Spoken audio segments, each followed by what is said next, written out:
If we can turn back the clock of time, if we can rotate it back almost 20 years ago. A real Donnybrook, that's going to be. Nicely executed and down to the canvas. Here comes, all hell's going to break loose now. Anything goes here. Welcome to the 5th edition of the Atomic Dropcast, your weekly knee to the ass bone for your ear holes. I'm Brian, and alongside my co-host Mikey. Hey everybody, thanks for joining us. What we're doing here is we're taking a look back at the wrestling from our childhood from a new perspective as adults. We're recapping the action and we're giving you guys another look at the angles in the wrestling from yesteryear. And this week it's Thursday, Raw Thursday, airing live February 13th, 1997. And oddly enough, there's no number on this one, folks. No number, it's not Monday, so I guess they didn't feel the need. We're in Lowell, Massachusetts at the USA Memorial Auditorium with a sold-out attendance of 2,347. Another down attendance from the last week, but the venue has changed drastically. A sellout, no less. Sellout, no less. It's a much smaller venue. Let's go ahead and just start off with that. New look. Obviously, the Raw thing is still there, and the entranceway is little, but they go from what was it, Toronto? Yeah, Toronto, huge arena, to this little Lowell, Massachusetts, little double-decker, almost with a balcony up there. Yeah, I love the look of this, especially, and going from, as we talked before, how the production looked kind of off in the last episode at the Toronto Sky Dome. Yeah, I think it was a Sky Dome. And you're right, the production looks spot on here. Oh, it's great. And I even like that if you look at certain camera angles, the raw letters, they're always a little offset for them to come out between the R and the A, but the raw letters are even cramped together a little bit in this one. I don't know, something about the smaller feel, something about that like double-decker balcony style. It works for me. It looks great. I agree with you. It's a cool look, feels more personal. It feels like the action could spill over into the people at any time. Everything just feels closer. So right off top, though, we jump straight into that cold open, and this, we all knew it was coming. I believe I even mentioned it in previous episodes, but this surprised the hell out of me, man. Vince doesn't bury the lead. He just tells you straight up, first things first. Yeah, no doubt. Sean's giving up the title again. Vince announces right off the rip, Sean will forfeit the WWF World Heavyweight Championship tonight. Last week, we were promised Sid and Sean for the title, the rematch. And this week, they don't even fucking warn you. They just say, here it is. It's not going to happen. I guess that's to build suspense, like to keep people watching. Like, oh my God, like he's going to give up the title? Because I guess that's something that doesn't happen that often if you're not Shawn Michaels, but and remember, folks, I'm the Michaels mark here, but Jesus Christ, the guy gives up a bunch of titles. But yeah, man, that blew my mind, like just straight off the gate, like, hey, we don't have a champion. It's insane. And if you were a wrestling fan at the time, you didn't have the benefit of the internet to catch you up on what the hell is going on in between. So tuning in, you have every intention that you're going to catch Shawn Michaels defend the title tonight. And the first words you hear is he is going to forfeit the belt. Holy shit. No bait and switch here, folks. Yeah, there's your bait and switch. Right from there, we kick into the new Raw Thursday promo, the intro. They have their own little video package for it. It's basically the same Raw package. They just added the Raw Thursday and changed the theme song a little bit. We get a little multicolor action going in there. Coming up first, we have the Intercontinental Title match. Howard Finkel is on the mic and announces Rocky Maivia as he bounces to the ring. Vince cuts off the entrance to talk about what else is going to happen here tonight. We're going to see Psycho Sid going one-on-one with Stone Cold Steve Austin, Bret Hart versus Vader, and Undertaker versus Savio Vega, a match everyone's been waiting for. WrestleMania caliber right there. It really feels like these announcements could have been made at the top, and then we could have broken the Shawn news a little bit later. Yeah, absolutely. Hype the matches so people get excited. Obviously, you can't do the Sid one without announcing the Shawn Michaels deal. True. But Vince is selling the shit out of the Shawn Michaels forfeiting the title. He's saying how unprecedented it is and how this is the first time that it's happened in a long time. So what, a year maybe? For Sean, yeah, that's the case. since old Dean Douglas. That was a nice fun angle. Did you watch that one live? I did. I don't remember it that well. I went back to watch it in comparison. We'll get to that later on. But what struck me as really strange is on that particular one, Sean never speaks. Yeah, I watched it not recently, probably, I don't know, 6 months ago. I was watching some older stuff, and I remember watching it, and I think he drops the title the same night to Razor. Dean Douglas does. Yeah, I think like 8 minutes later or something like that. Yeah, something ridiculous. And yeah, you're right. They just tell him, okay, you have to relinquish the title since you can't defend it, and he just hands it over. Hey, and Doc Hendricks is in the ring, and you think it's going to be a whole thing, but he just comes out, hands the title, goes to walk away. Dean Douglas, of course, fucks with him a little bit, and then Sean just kind of, he had lost his smile then, apparently, and just walks away. He just didn't know how to tell us yet. he found the words tonight. Once The Rock gets in the ring, I'm sorry, Rocky Maivia, he's not The Rock. He's joined by Hunter Hearst Helmsley, the Intercontinental Champion. We're told right away that auspicious by his absence is Mr. Hughes, the butler. Yeah, and also auspicious by his absence. I meant to look it up. I'm sure someone has come up with this before me, but I really wanted to start a Vince McMahonism bingo.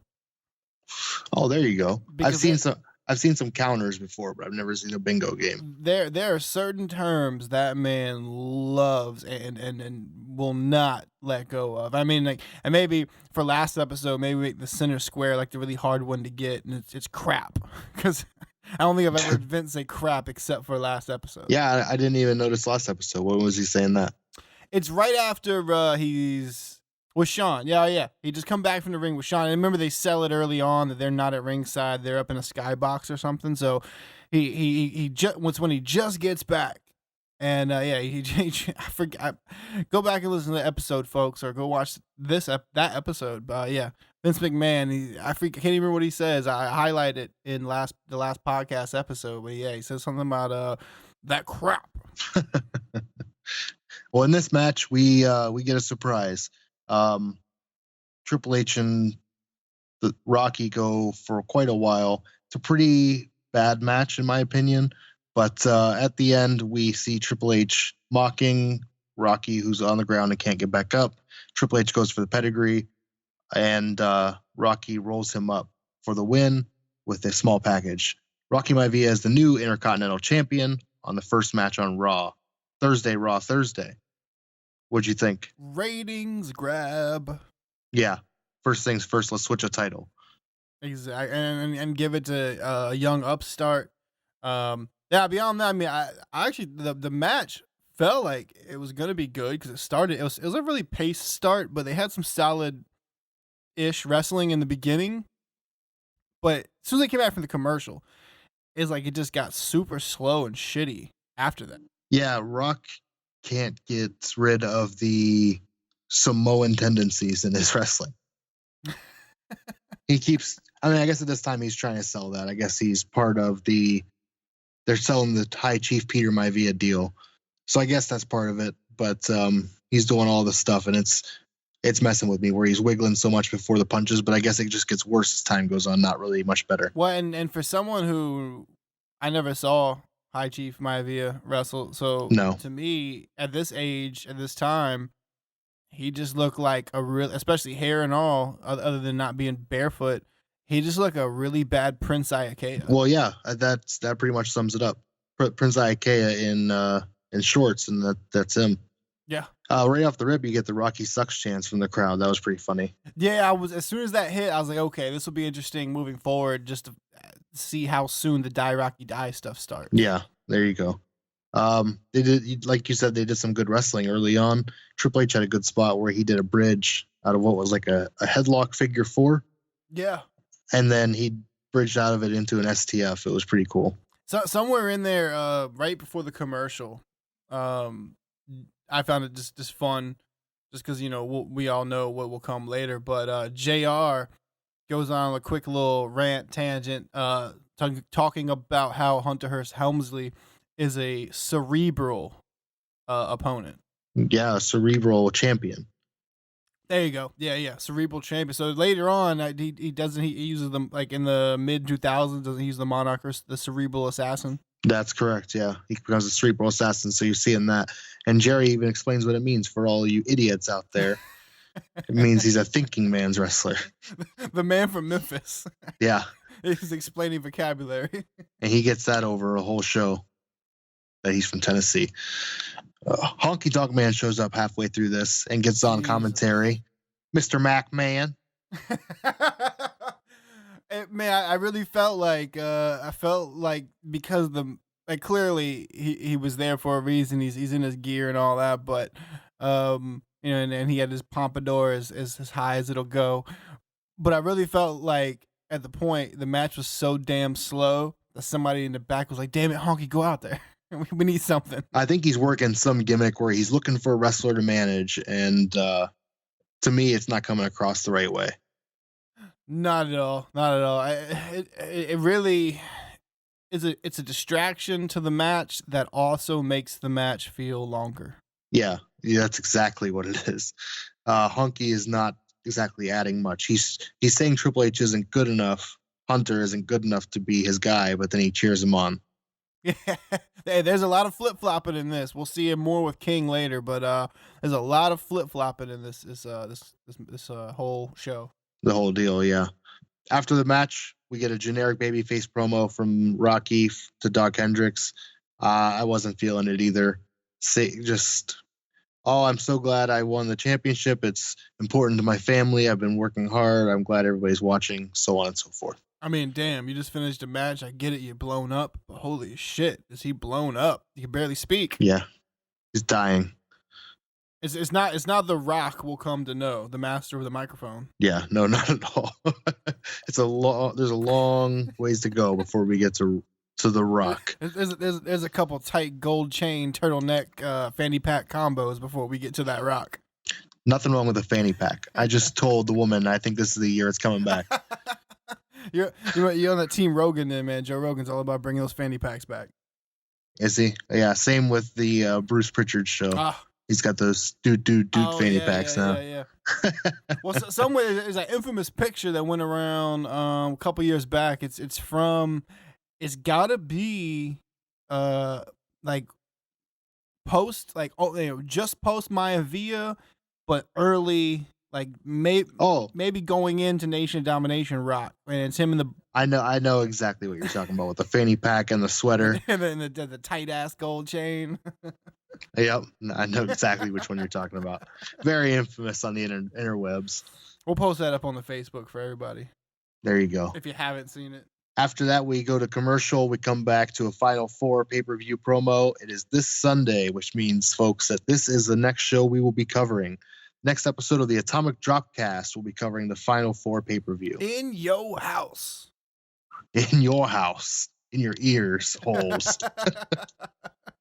We see Sunny come out to the ring, and she is over as fuck. Man, on her way out the door, too, from everything I've read. But yeah, super damn over. She's going to be a special guest ring announcer on this one.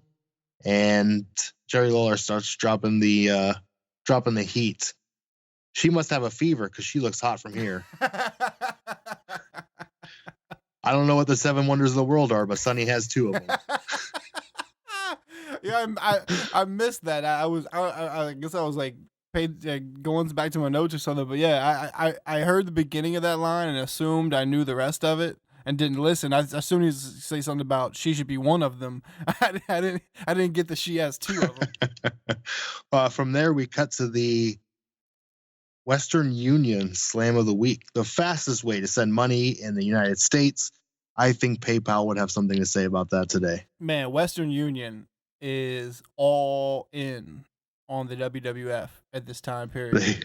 They are. They got all their money invested in this advertisement. I mean, considering that they're still a viable company today for sending cash at least. And Yep. I mean, I have to wonder, do they still have a deal with the WWE? Because not just for like the Slam of the Weeks and that stuff, there's still, we've seen in previous episodes, there's still full on commercials of the dude wearing the Groucho glasses, and then his mother walks in, and it's like a Sally Jolly Raphael kind of thing where he didn't send the money Western Union, so she didn't get it or some nonsense. She didn't get it. Yeah, she's in trouble now. Like what kind of residuals are with that? Like they're still getting they exist, so they're still getting advertising today. A lot of things that are still getting advertising don't exist, like La Femme Nikita and some other stuff we'll see later. But well, Stridex does. I'm about to say Stridex Pass, yeah, that's still around. But here's the thing: when was the last time you saw Stridex spend ad dollars?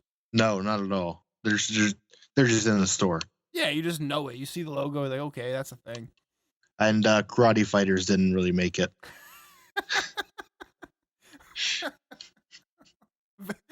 Vince owes Karate Fighters a few dollars. He does. But they show the Slam of the Week, and what we see is the Undertaker tombstoning Hunter Hearst Helmsley on the escalator at Shotgun Saturday Night. I know you went back to watch this, so I'll let you take it from here. Yeah, on the escalator that, which funny enough is running. So as I'm watching it, I think they cut it off early on the Slam of the Week, but Triple H is just like kind of when he first hits, he's laying on this escalator, like that's gonna tear his back up.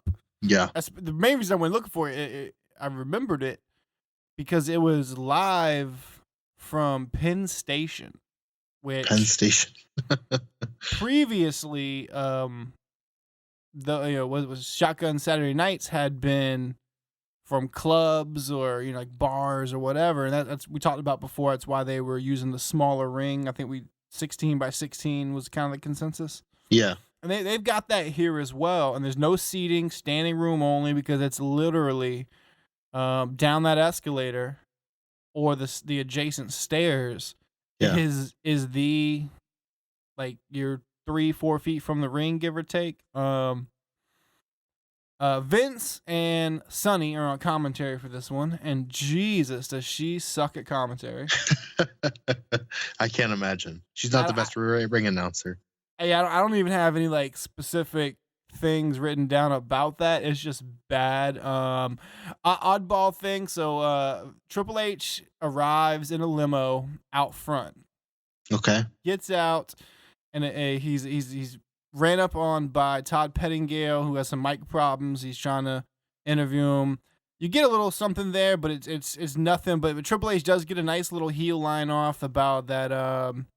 Something about the Undertaker's chances of beating him tonight are about as high as him riding one of these dirty trains with all these dirty people. That's a good line. So he goes on down, and fun fact is the escalator is turned off when he enters. Also, when Undertaker enters, so they enter the ring. It's not a good match. There's some super miscommunication, and also I can't imagine these guys are really used to working in the small ring. So Triple H's lower third, the little nameplate that popped up on the television when he comes out, when he hits the ring. Okay. It says Hunter Hearst Helmsley. Instead of saying Intercontinental Champion or whatever underneath, it says thinks his pits don't stink. What? Now, if that ain't a slice of 90s humor right there, boy, I don't know what is. Yeah, it says thinks his pits don't stink. Wow. I was like, Jesus, I don't know which Vince that was, McMahon or Russo, but it's terrible. What did Undertaker say? He didn't get one because so Triple H gets a really long intro because he comes down the stair. We meet him outside of the thing. Pettingale stops him, and then he comes inside.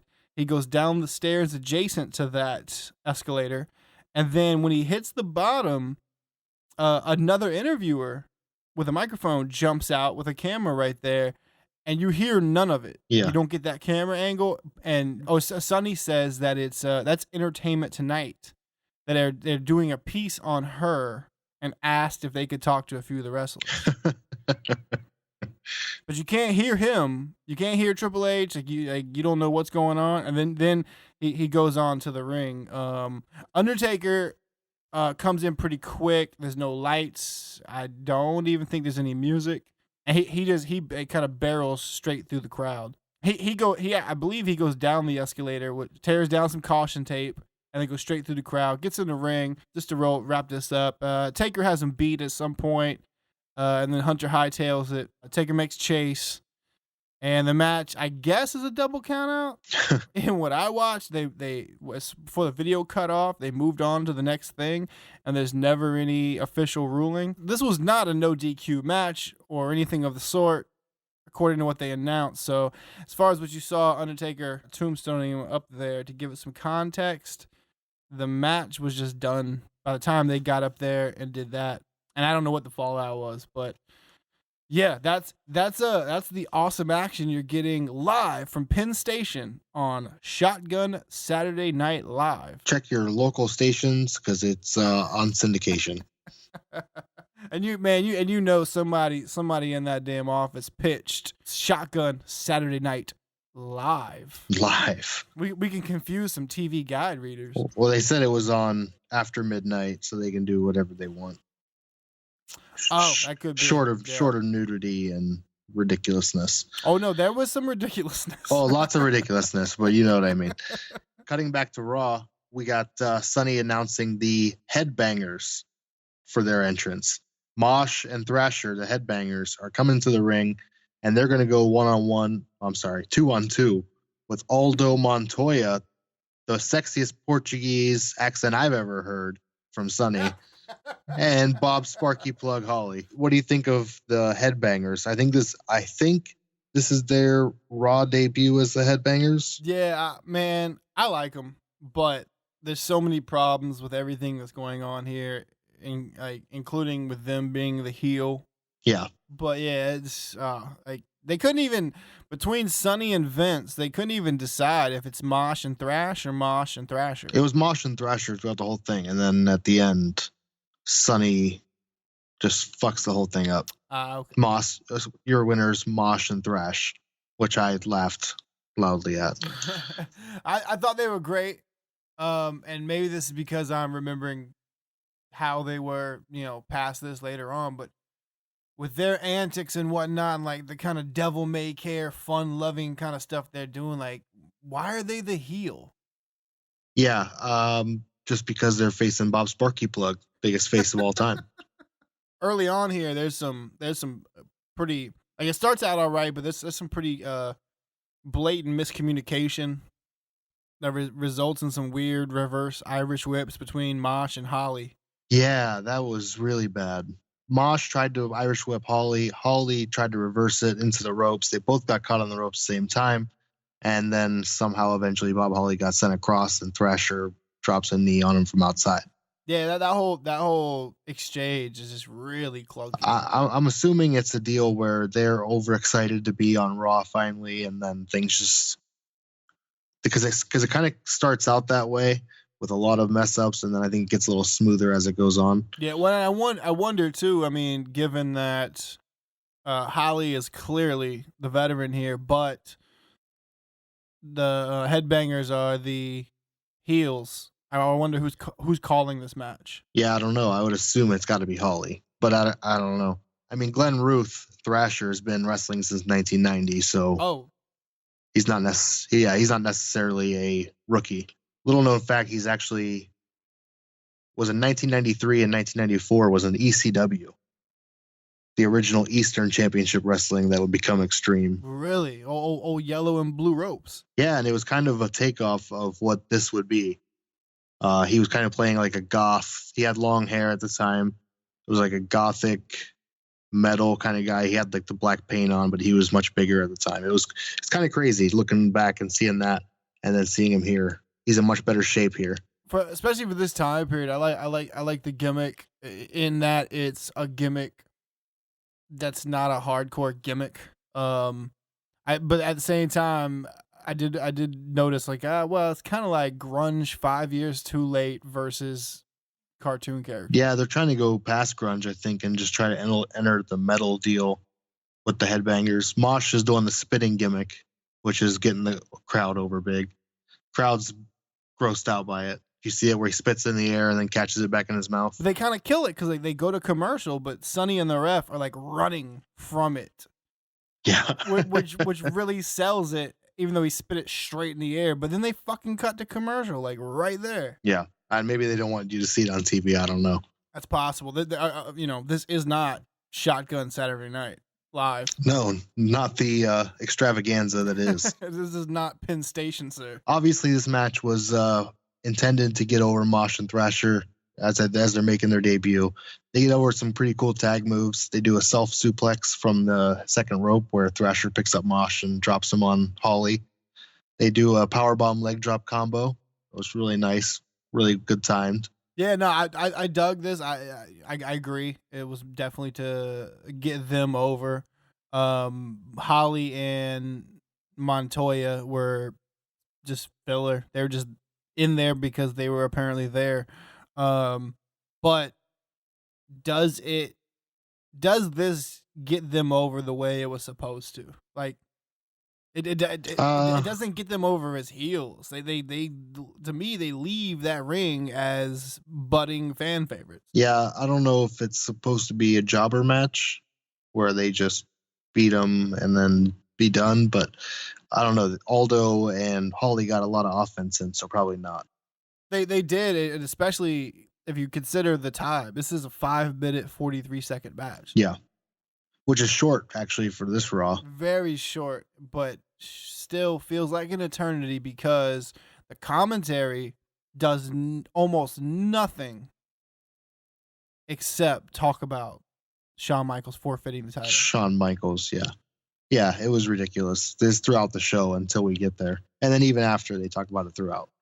Yeah, well, it's next, but still, like, Jesus, man. Like, they're just really harping on it to the point where that's what we talked about before. I was like, is this their debut? Because, like, why would you hype these guys more rather than, I mean, granted, we understand Shawn forfeiting the world title. It's a big thing, but yeah, is it bigger than getting over these guys you've put money into? Like, this investment that you've got, this new fresh tag team that's been coming up on Shotgun Saturday Night. And you've just changed their gimmick again because they were the Flying Nuns a month ago, maybe? Yeah, and that didn't work out. Imagine that. We see a commercial break here after the Headbangers get the win, and then we see coming up next, or I'm sorry, this is prior to the commercial. Coming up next, we see Gorilla Monsoon ready to come out with Shawn Michaels to relinquish the title. And I noticed, is this Gorilla in Gorilla? It's Inception. It is. We come back from the commercials and we see Shawn Michaels enter the ring after a crazy introduction from Vince McMahon. Shawn is here to relinquish the title. You can see a bunch of makeup over his eye where he obviously got beat up by the Marines that we all know about the famous story. He's selling the knee. He's limping around. And then he gives us the old speech about losing his smile. What do you think of the segment? What do you think about him giving up the title? And what do you think the real reason was? I was surprised he took so long to get to the losing the smile part of the whole deal because, when this is talked about, that's all you ever hear about. It's all anyone ever talks about. I was very surprised to see, in my estimation, my opinion, the loss of the smile was a very small part of this whole thing. Now, he did kind of bear down a little too hard and repeated himself a few times about, you can make fun of me because I'm sensitive, or he said that a lot. But like the losing his smile thing was to me, I felt was a way smaller part of this promo than I remembered it. And then, and also as how it's been talked about over the years. I think that's a big part of it is that when you hear about it, it's the I lost the smile, my smile promo. And that's what it's remembered for. But in reality, it's just a big, long, drawn-out spiel about him. I compete hard every night. I've tried to have this heavy schedule and do it for the fans. And I've never done anything like this. And I've never worked this hard before, so on and so forth. And they tried to sell it. Vince is selling it from the top of the show, making the comment there and then again somewhere before and probably in the interview as well, saying that there's never been a champion that has had this schedule. Yeah. Which is probably likely, it fits, but at the same time, I mean, it's still like just it's so long. It's almost like, because he didn't speak during the Intercontinental deal. He's just like, I'm going to draw this one out. Yeah, no, that must be it. I don't know. This wasn't, by the time he got to the Lost His Smile deal, I was already out of it. Oh, 100%. Especially considering, I mean, it's like never having seen Star Wars and waiting for the Luke, I am your father. Yeah, that's exactly it. And then it's kind of anticlimactic when you get there. Yep. I was surprised, though, that he did get a pretty strong pop on his introduction. The fans thought it was a gimmick. They thought this was an angle, and they're yelling out, "We want Sid, we want Sid," and he's smiling. The one thing I did notice, man, and you're way more versed in this wrestling shit, period, in sheer time and in breadth than I am. I don't understand the title thing. And I don't know if this is a mess up on TV or if this is like a Vinceism, but as I know that title to be, that title is the World Heavyweight Championship. Mm-hmm. Or the WWF World Heavyweight Championship. But yeah. All right, so the belt, they show a close-up of a belt in Sean's hands, and it says World Heavyweight Wrestling Championship. Of course, all on different banners. It's a classic Eagle Wing belt. But on Sean's lower third, during his entrance, it says World Wrestling Federation. Okay, you're gonna ask me to explain that? I don't have a fucking clue. well, I just didn't know if you had any, because nowadays I know it's a big thing. Like, there is no world championship. There's the WWF Raw champion and the Smack. You know what I mean? Like, there's like no, they don't call it a world championship anymore. So I didn't know if that was something that started back then or. It's the WWE champion. Well, and yeah. Pardon me. Yeah, I don't know. At this point, it was always my understanding it was the World Heavyweight Champion, WWF World Heavyweight Championship. When it changed to the WWF Championship, I think is when they did the SmackDown thing, when the first brand split. When they brought in the big belt, the WCW belt, right? That was the World, and then you had the WWF. That I don't know. I'm not positive on which belt it was. I think that was, I don't know. We'll get there. That's after all the invasion and stuff. I'm not sure. We'll get there. We'll get there in about 8 years. We'll get there if you stick with us long enough, folks. Teaser. Yeah. Spoiler alert. 6 years from now. Before we move on, just to wrap up real quick, because Sean Mark here. I got a bunch of notes, and surprisingly, they're all pretty negative. As rambly as he was, he came off to me pretty sincere. He did. Pretty sad about it. I did not like, though, that his sincereness was coming from a place, and the whole angle around the thing, as they were painting it about his schedule and this and that, they were painting it as he had been the champion. They're completely omitting the fact that he dropped the title at Survivor Series? Yeah. And did not pick it back up until recently. Right. They're ignoring that. 2 months. Yeah, still. But they're trying to bookend this as it's the other side of the boyhood dream. And he just won it at WrestleMania. So he had it from April of 96 to November, and then dropped it for 2 months and then picked it back up for another month. Which, okay, not that big of a gap, but they're not playing into that at all. Keeping in mind, this is Vince. Yeah. In the ring with him, who, last episode, I believe, couldn't shut the fuck up about Sid. Yeah. There's no mention of Sid right here. Like, that's just wiped off the map. And like they're trying to build this perfect little story where, the boyhood dream, and he wins the title, and he has the title, and oh my God, he injures his knee in the thing. It's the hardest schedule. All right, man, if the schedule was that hard, cool, but you just had 2 months off of the schedule. Right. As the world champion. Exactly. Yeah. Like you said, he came off as genuine. It seemed emotional for him. The tear was a nice touch, and all the girls crying in the crowd had me laughing. Man, that one in particular, they cut back to several times in the red Michael Jackson jacket. Man, they cut back to her too many times. Like the third, fourth time they cut back to her. And then as Sean went around the ring and everyone's grabbing at him, she didn't grab at him. I was like, that was an effective shot until now, because now I feel like she's a plant. Yeah, I didn't notice that, but I don't know. It just seems like teenage girls with too much emotion. Well, that lady was easily in her late 30s. Well, okay. I was saying she was a great touch. Yeah.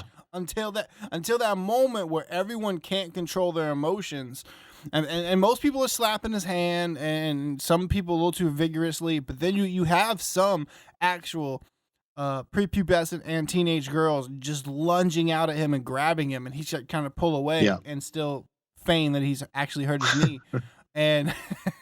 But when he goes by Michael Jackson jacket girl, nothing. She's still like in acting mode, like, oh my God, crying, but she keeps her hands balled together and it's nothing. So I'm like, come on. I honestly never thought they would ever plant anyone in the audience unless they're being interactive. Yeah. And normally a worker who's going to jump the rail, or whatever. But like recently I've heard that they do that. I don't know if that's true or not, and so maybe that's tainted my watching, but yeah. I was like, man, they fucking. I don't know. We find out that Sean is relinquishing the title. It's not an angle. The title is vacant, and we're told that the champion will be decided on Sunday at Final Four. Winner of the Final Four match will become the new champion. But I believe, pal, you're forgetting about Sid. Oh, we were not going to forget about Sid. Where's he in this shit though? Like he just went from having a championship title match to now he's not even in the deciding match for the title. Not at all. Yeah, he kind of got dicked on that. They talked to we'll just cover it now. They talked to Gorilla again later, and he covers that. He says, "Oh, well, we won't forget about Sid. He's lined up for a championship match, so he will get the first crack at the new champion next Monday night on Raw." So we have that. Rating. We have that to look forward to at Raw 197. Sid will face the winner of the Final Four. All right, last thing on the Sean stick.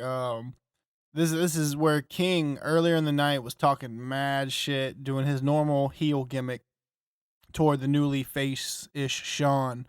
That's completely gone now. We get right before we go into the next singles match of as you mentioned, the much anticipated Undertaker versus Vega. They cut to the announce table there by the ring. I don't think Vince is back yet. I think it's just JR and King. And King is incredibly, like, you can tell he's talking about the worker and not the character. He's very sincere. Yeah. About Sean and having to give up the title and da da da da. But yeah, it's a complete 180. And we'll see more of this, but it's a complete 180 from how King is discussing Sean earlier during matches where they didn't need to fucking be talking about that shit. Yeah. King does do a 180, and he's like, well, I hope he comes back from this, and I really hope he can bounce back and get back in the ring and be our champion, so on and so forth. Exactly. Yeah, and there's no way he would support Shawn Michaels as a face when he was healthy. Yeah, hell no. From there, we hear right from the commentary booth, we get the Nation of Domination theme full force. Your boys are back in town. The boys are back. PG-13. Savio Vega's in the house. With mics and everything. They're letting everybody know who's in the house. I have their names because we keep blanking on them. JC Ice and Wolfie D. Wolfie D. I made sure to write those down. They are irrelevant because once again, at ringside is our MVP of the evening, D'Lo Brown. D'Lo Brown is ringside, and we're going to see him get into some action here after the match. We got The Undertaker versus Savio Vega one-on-one. The end of the match comes when the Nation of Domination just jump in the ring and just start fucking up The Undertaker. Disqualification. Then Ahmed jumps in the ring from behind as well. Doesn't take long before the faces clear out the shit. This is where we see my man get into some great action. Mr. D'Lo Brown comes in, throws some of the great punches I've ever seen. Mike Tyson would be proud. And then he throws a running double axe handle that I think any 80s wrestler would applaud the execution. I mean, there's greatness in the making here, and you can just tell. He's oozing greatness. Double axe handle. I mean, it's really a move you do not see enough anymore. No, bringing back the classics. I like it. Yeah, man. I mean, just starting with D'Lo. I mean, because let's be honest, he's clearly the fucking star of the show. Highlight of this. Yeah, 100% of this shit show. He does his thing at the end when he's tossed out. He. How do I say this? It doesn't make Ahmed look good, but who can? But god damn it, Ahmed trying to throw him out of the ring. He's so uncoordinated. It was an act of Congress. Like, Ahmed grabs him, and of course D'Lo starts moving to give, and then all of a sudden Ahmed's not with him. Like, what the fuck happened? Yeah, way off.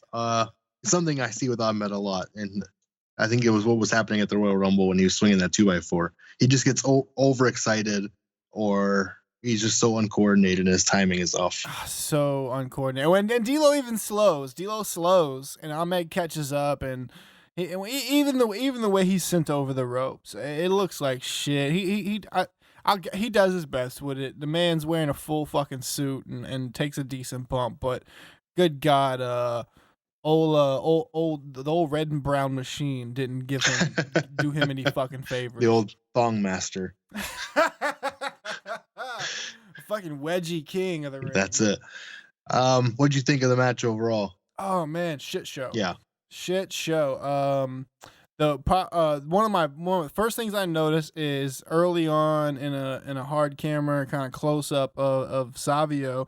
There's something I have never noticed before. Jesus, his forehead is lit up like Dusty Rhodes. A lot of those Puerto Rican matches are bloody. Oh man, he's been blading for 15, 20 years at this point. It's bad.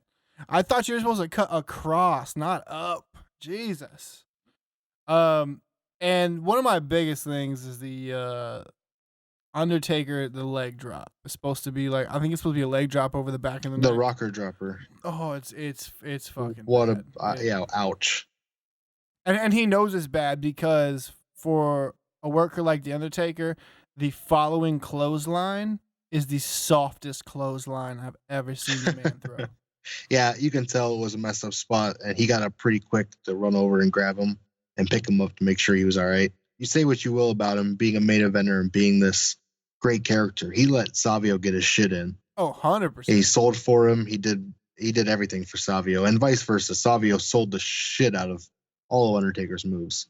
Dove all over the place. When at this point, I know it's not really gonna get him anywhere, but I can't wait to see Savio kind of get his shine as Los Boricuas. As a faction leader instead of being just a cog in the wheel. But I mean, unfortunately, like I said, as we know where that goes. Pretty much fucking nowhere. So. He didn't change his ring gear at all from face to heel. He just wears an overcoat now to the entrance. It wasn't good as a face. It's even worse as a heel. Man, he just looks tubby as shit. Like, come on, man. Yeah. Wear a t-shirt or something. I don't know. So they're just using this match to keep the Ahmed Nation of Domination deal going. Unfortunately. From there, we see Stone Cold Steve Austin start coming out to the ring. He's introduced, but we cut to Doc Hendricks and Gorilla. With Gorilla. Once more, we dropped the line, and once we already went over it earlier a little bit, so we're not going to cover it again. Right in the beginning, we see Sid come out, and Austin jumps him, and then here at the end of the match, almost the exact same thing. Right after the other one, Bret Hart pops in and attacks Austin. Match is ended by disqualification. Austin wins. but he runs from the fight, and then Sid jumps Brett from behind.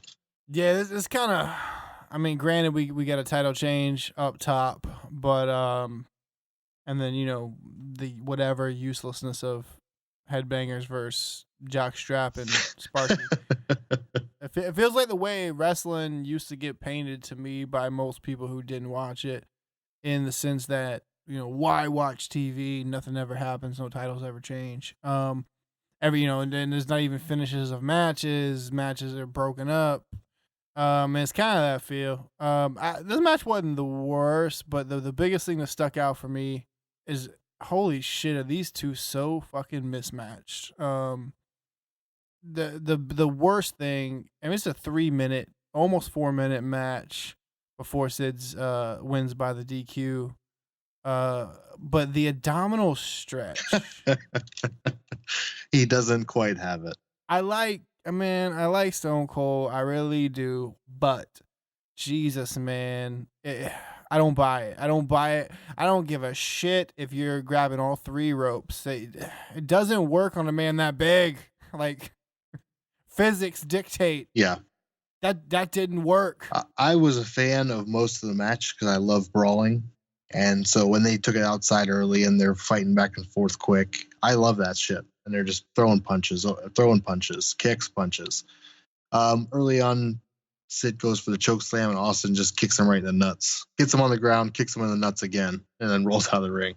No disqualification, no nothing. But I don't know. I liked 3 minutes. I thought it was fun. No, I mean, it was cool. It was cool. I think I think Stone Cold post neck trauma versus Sid would have been better than this is, though, because just the small attempts at wrestling. Yeah. This big motherfucker don't work. Now you put Sean in there versus fucking 6'9", 7-foot guy or whatever. Okay, then at least we can believe it's gonna be speed and agility. But at this point, Stone Cold can still work like he wants to. Yep. And he's got more moves in his arsenal. Yes, he's the badass, and he's gonna stomp a mud hole and this and that. But he's got other shit to get in, and he's just getting, to me, the shit he got in, he's just getting the wrong shit in. But yes, the brawling and just the fighting, I do. Yeah. From there we cut to what was probably one of the funnest promos of the night. Big Van Vader, or I'm sorry, you can't say that in WCW stuff. Big Man Vader. How about that? Breaking news, folks. The Atomic Dropcast has been shut down. We just got a cease and desist letter from Eric Bischoff. From World Championship Wrestling. Vader's back in the locker room with Paul Bearer. Paul Bearer is standing behind him.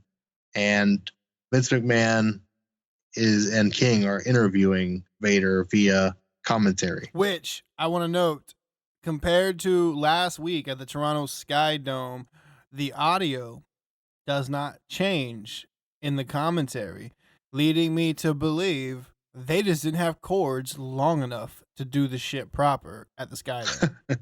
That could be the case. Pretty terrible promo from Vader. He's tripping all over his words. He knows what he's trying to say. He's got his viewpoints, but he's having trouble spitting them out. 2 weeks ago is what he says. On 2 separate occasions, I beat Austin on 2 separate occasions. Oh, okay, Vader. It's classic in 2 ways. The big man who can't talk, who you gave a mouthpiece to, shouldn't fucking talk. And also, why the fuck? I forgot my second prompt to that attack. I gave him 2 words. I started launching, didn't think I could figure it out, but not yet. I mean, the man who can't talk, the man who you gave. Oh, I got it. The man who you gave a mouthpiece to shouldn't talk. That's why you gave him a mouthpiece. And secondly, why the fuck? You lost it again. Oh, false finish. I'm keeping all that shit in. I got it. I'm just gonna go. Just go with number 2. So number 2 is just like we talked about previously, and we'll see again very shortly with The Undertaker. And granted, there's a whole gimmick component to The Undertaker, but characters like this, the big bad characters, they should be men of very few words. Yes. And when you give them a diatribe, not only like these points they gotta hit, but also they're having to answer questions, it doesn't work. They seem like morons. Like that thing should have started with Vince or whoever asking the first question, Vader starting to answer, and old squeaky voice McGee back there sticking his elbow in and muscling into the camera like he's Puff Daddy in a video with Mace and answering the rest of the questions. Oh, yes. I thought I told you that we won't stop. Yeah, this didn't come off very well, but they're just trying to push the Fatal 4-Way, Final 4 pay-per-view. From there, we cut back to a long clip of Shawn Michaels, I Lost My Smile. It basically showed the last 3 minutes of it. There's more recapping of the longest, most boring shit on the freaking in the world. And from there we come back to more greatness. Ha! My boy D'Lo is back out of ringside again. This time he's supporting the troops, Crush and Farooq, as they vie for the WWF World Tag Team Championships as they go against Owen Hart and the British Bulldog. This match ends in about 10 minutes when Owen Hart gets counted out after what appears to be feigning injury for the second week in a row. Classic Owen Hart. What'd you think of this one? Oh, man. Complete waste of my fucking time. This match means nothing. It did nothing. It honestly, other than showcasing Owen being fantastic. Yes. It didn't even push forward this like hinted breakup of him and Bulldog because there was really not that much tension between them. That this match is as important as they portrayed it, in that within 10 minutes they cut to commercial and there's a cutaway interview and they go side by side for the shittiest interview from Bret Hart I think I've ever seen, who, much like King, completely turns around on Shawn Michaels all of a sudden. Yeah, he totally goes babyface and has so much sympathy for him. He's so sorry he has to leave, but then he makes sure to throw in some, I have a score to settle with him, but I hope he gets to continue his career. Yeah. The hell, man. Like, come on. Like a week ago, you were like threatening his life if he, like, I'll kill you if you lose that title because I want it, but I want it from you. I'll tear your legs with a sharpshooter. Oh, I'm sorry your leg got torn up. Yeah, and then like the fact that Crush, you got the Nation, who Clarence Mason is running with the Nation, cool, but previously he's been running also with Owen Hart and the British Bulldog, and we have no reason given that he's just not fucking with them anymore. That could have been the whole story to this show. Yep. Which side is he on? Exactly. He should have been a deciding factor in this victory or loss or whatever. Yeah, and he should have went with one or the other. Of course, he should have went with the Nation, but he should have caused the DQ. Yeah, and instead he was a non-factor. Nah, you barely see him in this. Yeah, you're completely 100% on with that one. Strange that they don't mention anything. Well, and wasn't previous to our start point at Royal Rumble, wasn't Cornette dealing with okay. He was with Bulldog, Owen, Yokozuna. This was all Camp Cornette. They just picked him up, and then now they've up and decided, no, we need him with the Nation. I guess that must be the case. You're right though. Owen, a highlight show for him. He looks great, selling the shit out of Crush, selling the shit out of Farooq. Ends up getting hurt, supposedly. Can't get back in the ring. British Bulldog gets double teamed by both guys.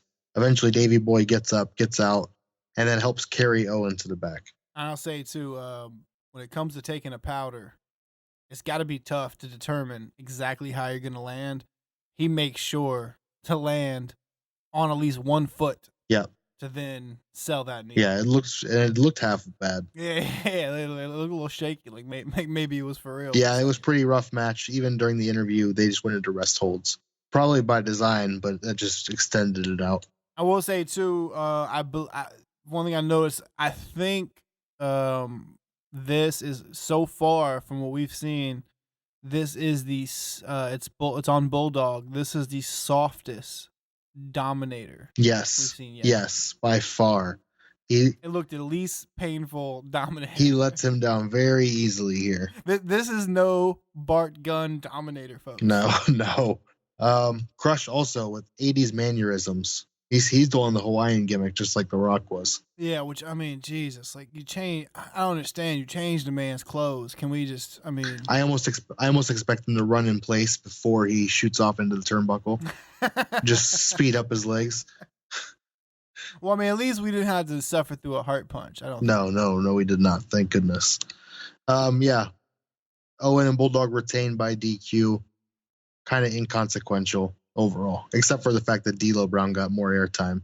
I will mention that we doubled down on Brown. We did. D'Lo Brown shows up more in the show than Shawn Michaels. I'm just saying. Well, hey, and more importantly, D'Lo Brown shows up in this show more than Ahmed Johnson. More than Ahmed. This is a win-win for everybody. This is Raw is Brown. Are you down with the Brown? What can Brown do for you? Thursday, Brown Thursday. D'Lo love is just getting started, folks.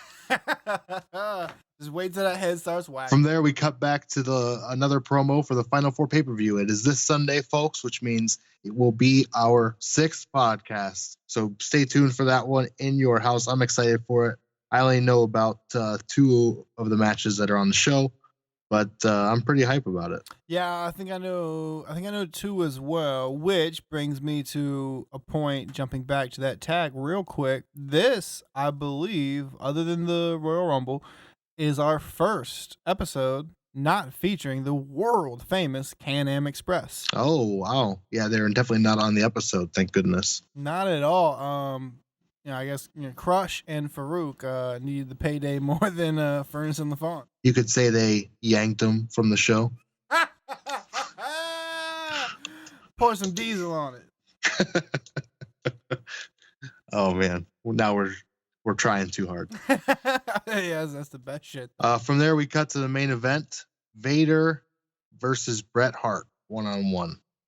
But wait.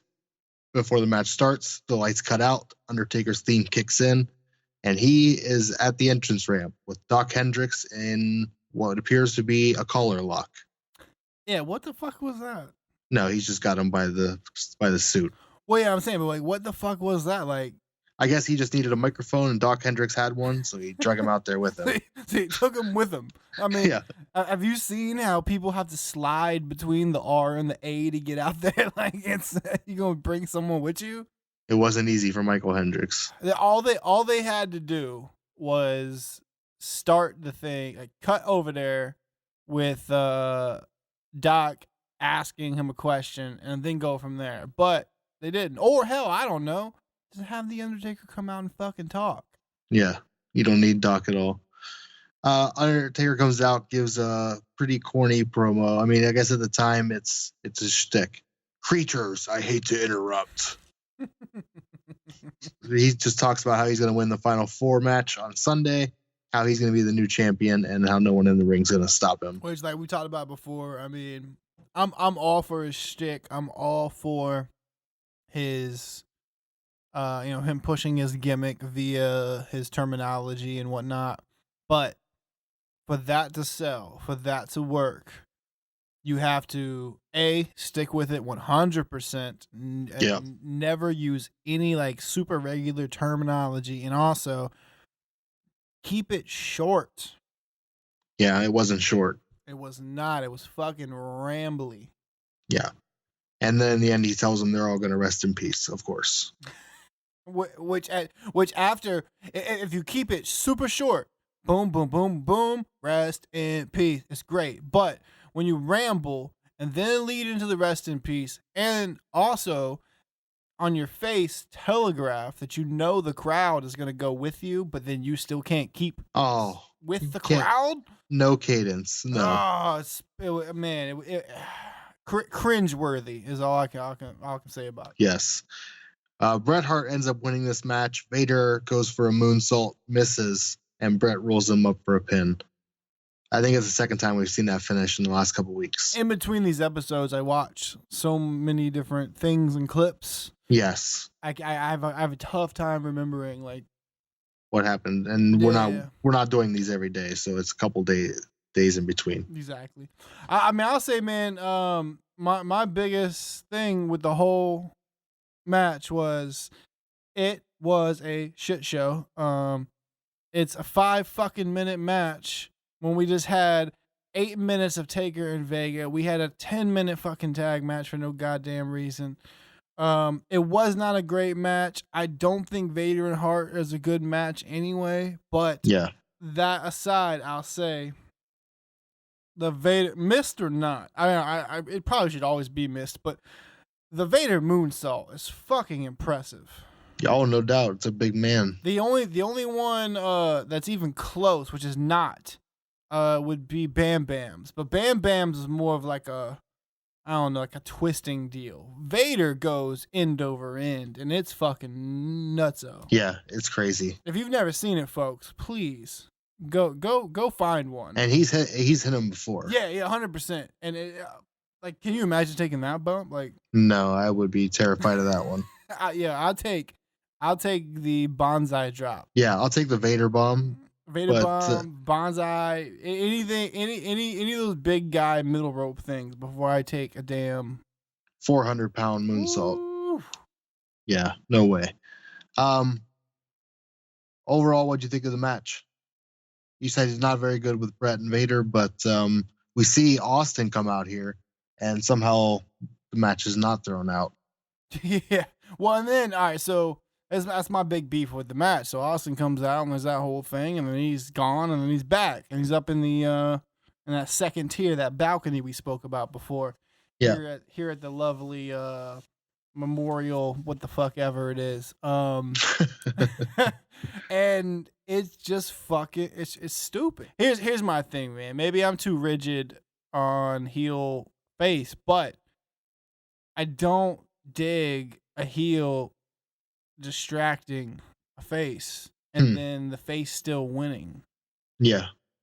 Like Stone Cold is up in the thing. I like all that. Like all that's just fine. Now, the fact that they doubled down is stupid. But he's up in the balcony. He distracts Brett, but Brett still wins. I think it's you're not gonna get to me. I'm still better than you deal.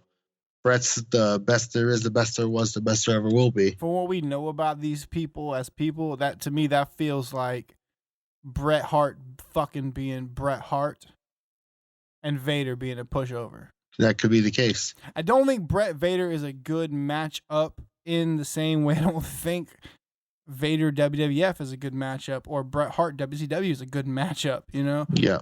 Yeah, that very well could be the case. We did kind of skip over that Austin, like you said, he was up in the balcony, and what he was doing was he got kicked out of ringside, and then that was he got away from security and started coming through the crowd.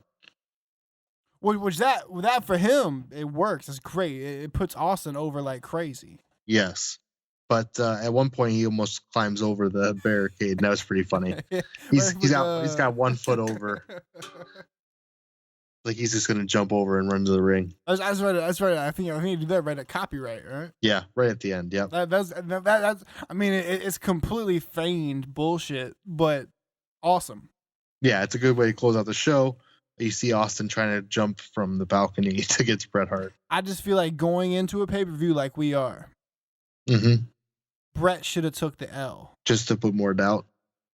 Yeah, to make him like, look, he's going in the ring. I mean, all right, Undertaker, I guess, is a face, but yeah, but he stepped out and talked shit to the face and the heel. So who knows what the fuck he is? He's the ultimate undead tweener at this point, right? He is. I think once you get to a certain status, you can do whatever the fuck you want. All Austin, Undertaker, Rock, Mankind, Mick Foley, whatever. You can get to a point where you're so popular that you could say, "And I'll fuck your mother," and everybody will be like, "Okay, that's hilarious." And this is the virgining time period for that. Yeah, absolutely. And I didn't bring it up earlier. I meant to, and I was skipping way back. But are the Headbangers the first Attitude Era tag team to show up on Raw? Ooh. Man, I'd say they gotta be, because look who the fuck they faced. The tag division is bumping. The Cartoon Crew. I mean, I like Holly. I do too. I I like Just Incredible too. Just Incredible will be literally incredible within a year or two of this. I mean, even when he's underneath in ECW, he's great. Yeah. But I mean, that fucking Montoya shit is fucking stupid. Just in underwear. Just in jockstraps. No, I agree. I mean, the whole thing, you know, the way it ended was great. But I don't know. I just really feel like for me, if I now here's the thing, I guess they're going with, because as a kid, if I could get my parents to pay for this shit, I'd buy anything. Didn't really matter. But as an adult, I need reason to want to buy this shit. Are you telling me you don't own an Aldo Montoya mask? Because I own 3. I mean, but are they yellow, or are they just like yellowed jockstraps that were previously white? No comment. I don't know. I think Brett should have lost here. If you don't, Brett can win, fine, but don't fucking give me the Austin distraction for no reason. I didn't mind it so much. I liked it for what it was, just another angle for the pay-per-view. Brett's already got one up on Austin, having beat him in 96. So I don't know what it really added to that, because Brett's already got the one up, and then I guess Austin got the payback at the Rumble, but not really, because it didn't count. Yeah, I mean, we talked about it a little bit earlier before getting going off mic or whatever. But yeah, I feel like as far as rolling into this pay-per-view, and granted, they clearly are in the midst of, you know, found out earlier today or a day before or whatever, but it's pretty quick since the last episode. They are clearly in reconfigure mode. Yep. Because of the Shawn forfeit, and I get that, and I'll give them some for that. But I just feel like, man, the Final Four was built heavily enough already. Yeah. We didn't need as much doubling down as they did. Which I'll say though, I think I like this format better, because I feel like this day and age, what they would do, the go home show, they would put fucking Brett and Austin versus Undertaker and Vader in a tag team match. Yeah. Which I fucking can't stand. Yeah, don't let them get to each other as much as possible. Exactly. So I mean, with that considered, I dig it. And overall, man, I will say, I think this show was a pretty good show. I do feel like for an hour and 32 minutes, they sucked every bit of an hour and 32 minutes out of my life. It just felt so long. It did feel long. It felt important. It felt like there was a lot of big things happening, but it was a little much. I think it's been a theme. It's a little overkill on the big angles. It is, yeah. Prior, it's Nation and Ahmed. Now we're talking about the Final Four constantly, Sid and Shawn, whatever the case. But you're right. They do have to jump and start over. We're, 5-6 weeks from WrestleMania, and now your world champion's not even going to be in a match. So, yeah, it's going to be interesting. We've got quite a little ride to go before we get to WrestleMania. We've got Final Four up next. I'm super psyched for the show. I'm ready to see where D'Lo Brown shakes out on the card. I think that's what we're all waiting on, to be honest. No, the Final Four matchup for the World Championship. We're going to see, I'm sure, Rocky Maivia defend the Intercontinental title, and we'll see what else happens with the tag titles on the line, I'm sure. And I'm psyched for the next show, bud. I hate to break it to you, but I'm pretty sure it's the return of Furnace on the Fawn. Oh, the long-awaited return. the 1 week long-awaited return. The one we've been itching for, Furnace and LaFon. Well, and I could be completely wrong on that. It's been a little while since I've looked at those lineups. I'm not gonna look at a lineup. I'm gonna try to go balls in, just like I would if I was watching it. I'm just gonna order the pay-per-view and just see what happens. You're gonna pay your $14.99 or $19.99, whatever the hell it is. I am. I'm gonna go back to my Time Warner cable or whatever it was back then, and I'm going to give them a call and tell them I want my WWF. Pay the money, and then when Showtime starts, nothing happens. You're like, fuck. You gotta call and complain, try to get a $5 discount.